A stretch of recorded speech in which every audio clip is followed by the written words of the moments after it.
It's in our nature to protect the ones we love, to stand up to any danger, to be strong and courageous, to always be prepared, to keep our family safe, to be the first line of defense.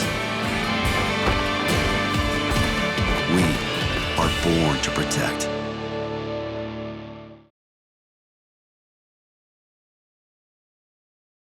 What's up and welcome to the channel. My name is Headshot and thank you for joining us today. We're going to talk about the best budget brands for the new shooter and ones to stay away from.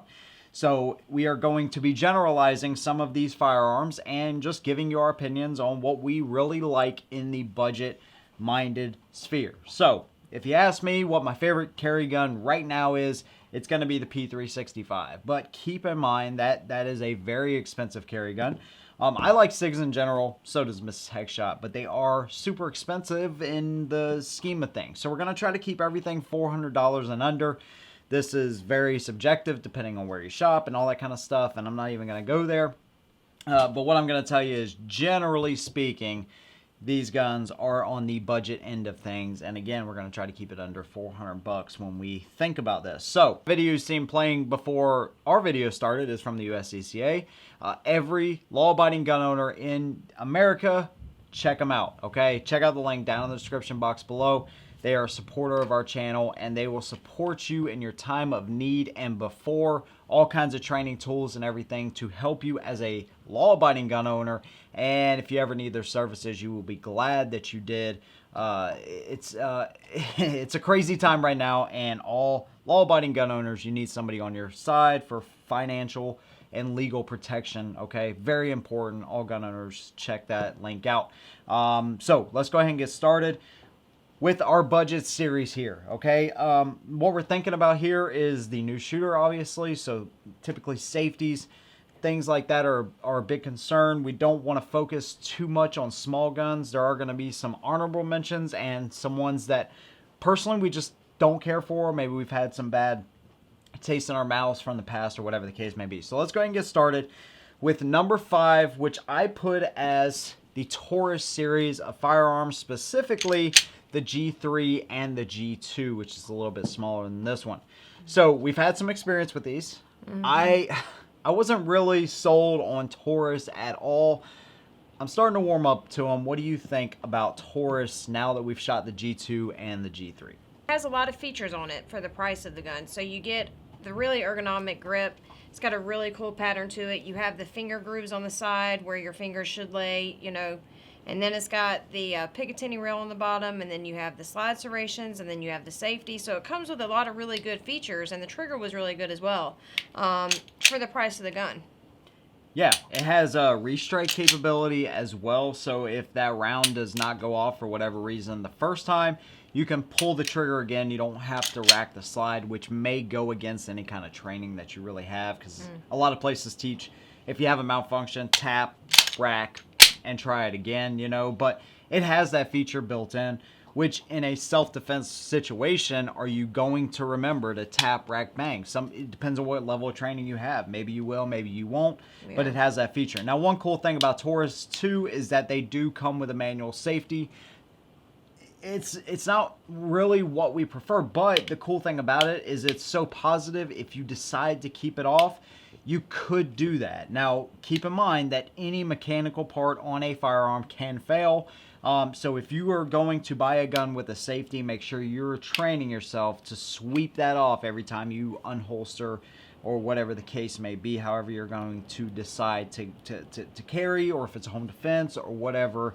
That's one thing we wanted to make sure we did too, is we don't want to focus just on concealed carry, because if you're just now getting started, you may not be comfortable with that thought yet. You may just want something for your house, and there's nothing wrong with that. Typically, on a gun like this, you want a bigger gun, something with less recoil. 9mm is our preferred round because of the advancements, and 9mm is just great capacity-wise, all that good stuff.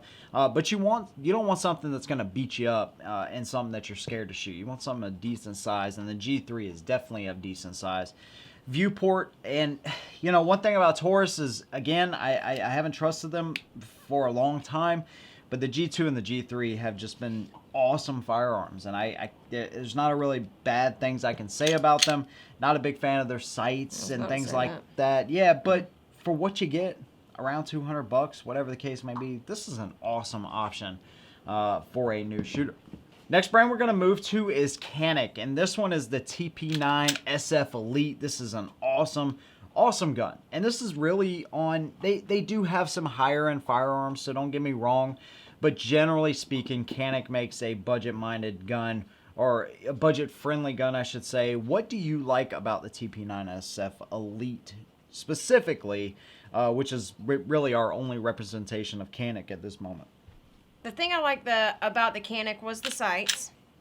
It was Definitely. the fact that it's a really good size, you know, and it's very easy to rack. The slide's really smooth. You 15 count in your mag, so that was really good. Again, the grip was really great. It's just, for me, the bigger the gun, the easier it is to shoot, and I really liked it. Yeah, definitely. Canik almost gives you like a, especially in this model, they almost give you like a performance center type of gun where you get a really nice trigger in it.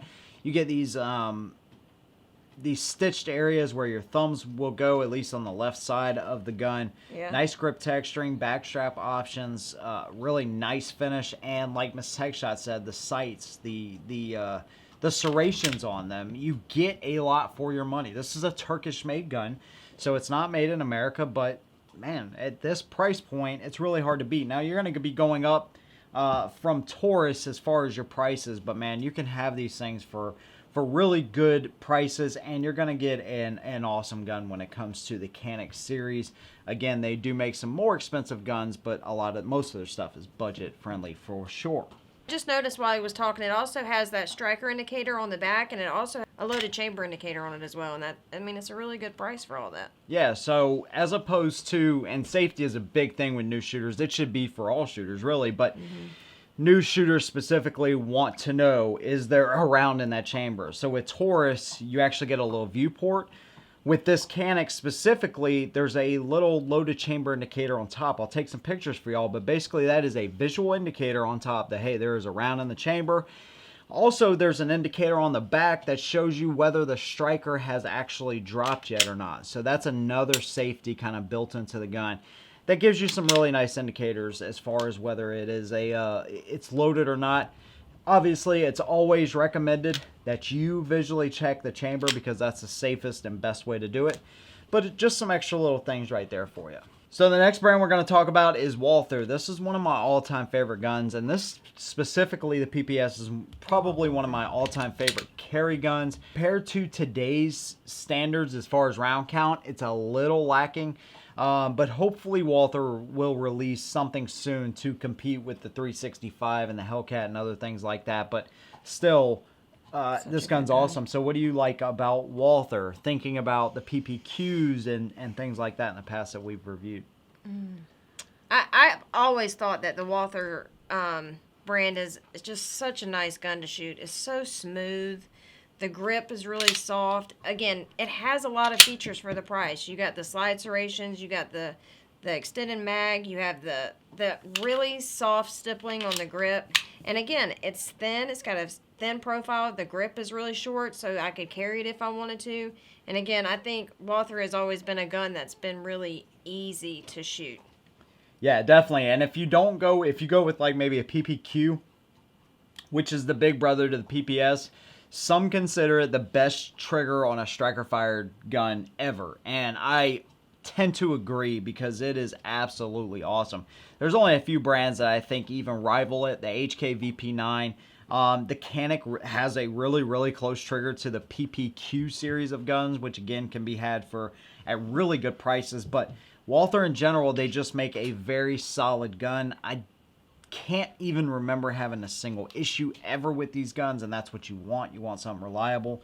She did mention the grip texturing, and this is like the perfect balance of just not being overly aggressive, but just being aggressive enough to where it just stays locked in your hand. Walther does an amazing job with these guns. Again, they're more on the more budget-friendly side of things, which we can all appreciate. Walther makes an awesome gun. And one other thing, Walther again has that striker indicator in the back, and most of the time you're going to find a loaded viewport on top. Again, we want to visually check that chamber, make sure we're being safe at all times, and all that good stuff, but just a fantastic brand. And that's going to lead us into our next brand, and we only have one representation right now of this gun, but we have the SR9 that we've shot, we have the LC9S Pro that we've shot and owned, both guns we've shot and owned.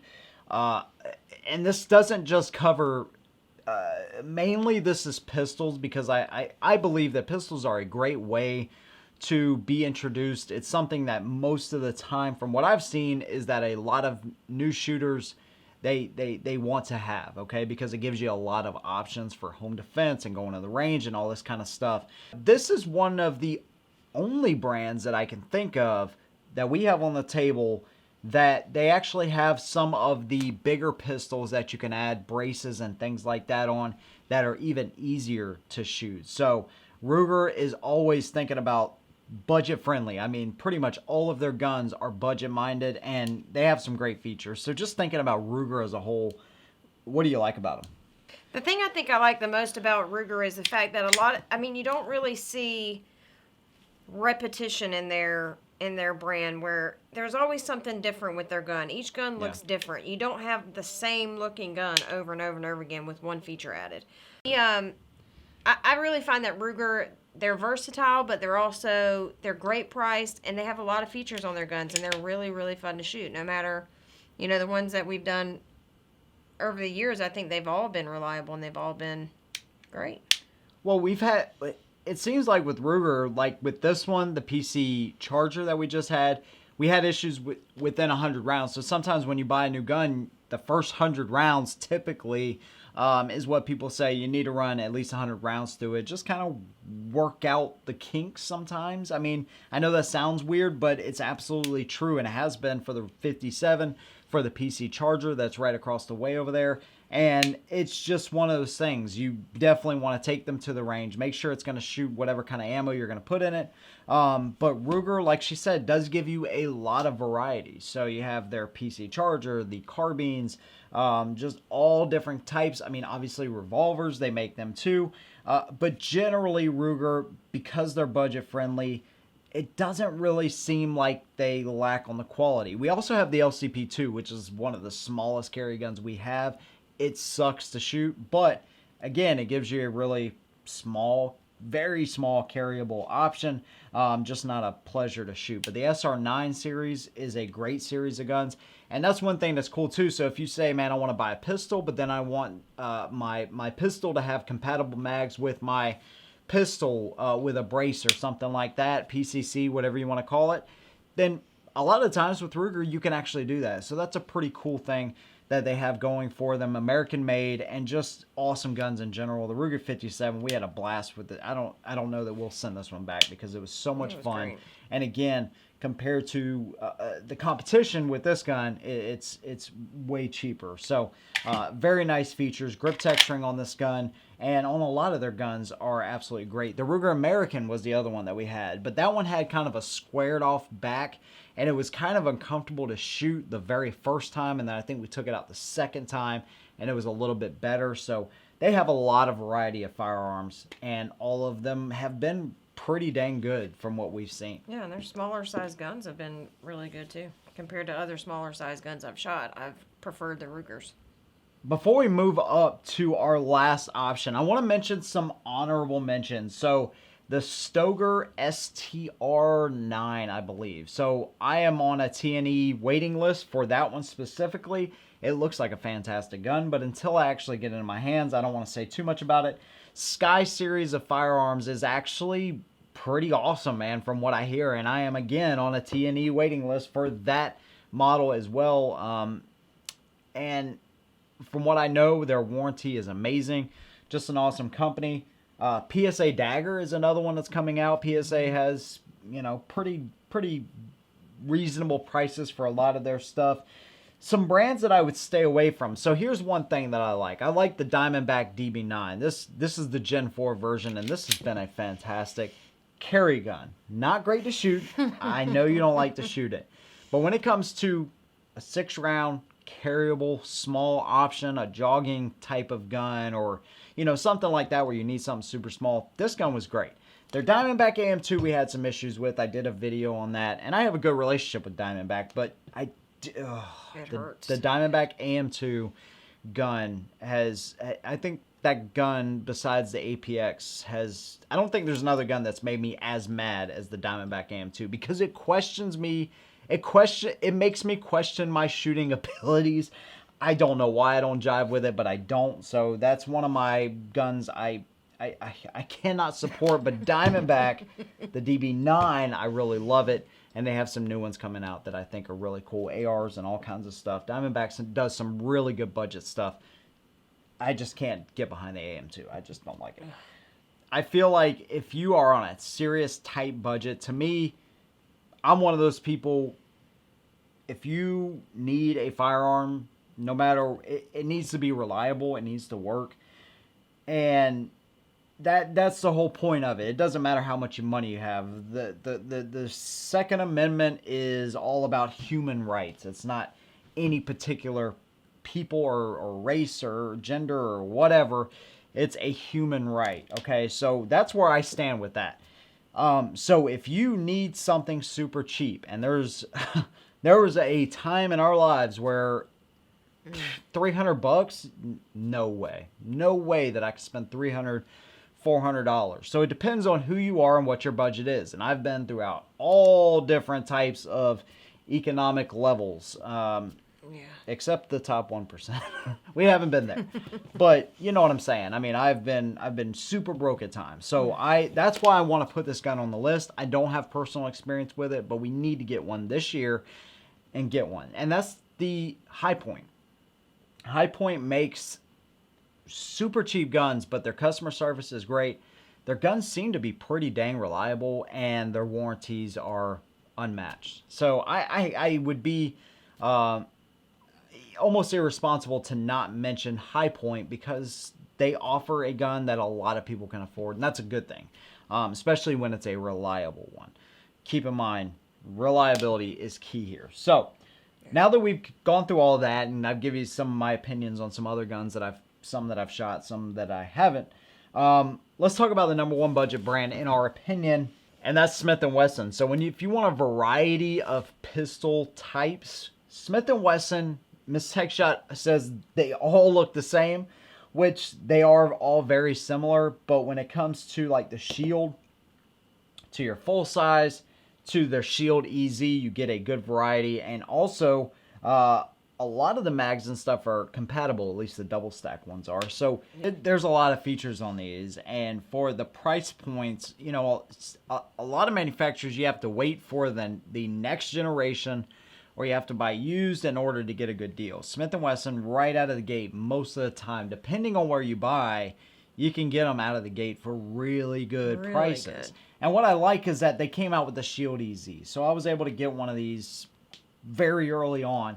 And the gun is not exactly what I was expecting. I was expecting a 10 or 12 round shield, but these guys were like, there are a lot of shooters, and they kind of almost foreseen this. There's a lot of new shooters, a lot of women shooters, elderly people that are shooting, and they need something that they can hopefully carry and protect themselves with as well. And the Shield EZ was their answer to that. So it's super easy to rack the slide on this gun compared to a normal striker fired gun. And this is, it took me by surprise how many people like this gun, and how many people they probably sold a ton, because they kind of seen this, that there was a need for a gun like this, whereas other manufacturers releasing a gun with a grip safety like this, or a super easy internal hammer fired gun, we're like, we'll kind of pass on that. So I appreciate that about them. They have a little bit of something for everyone. The Shield is probably one of their best-selling guns of all time, I would imagine. They have a couple different iterations of that. And then you go to their full-size lineup, or their M2.0 lineup specifically. This is like the subcompact now. And again, you get a feature-packed gun with or without a safety. So for new shooters, that's really a good option. Typically, the bigger the gun, the easier it's going to be to shoot, and you just have a variety of different options with Smith & Wesson, lifetime warranty.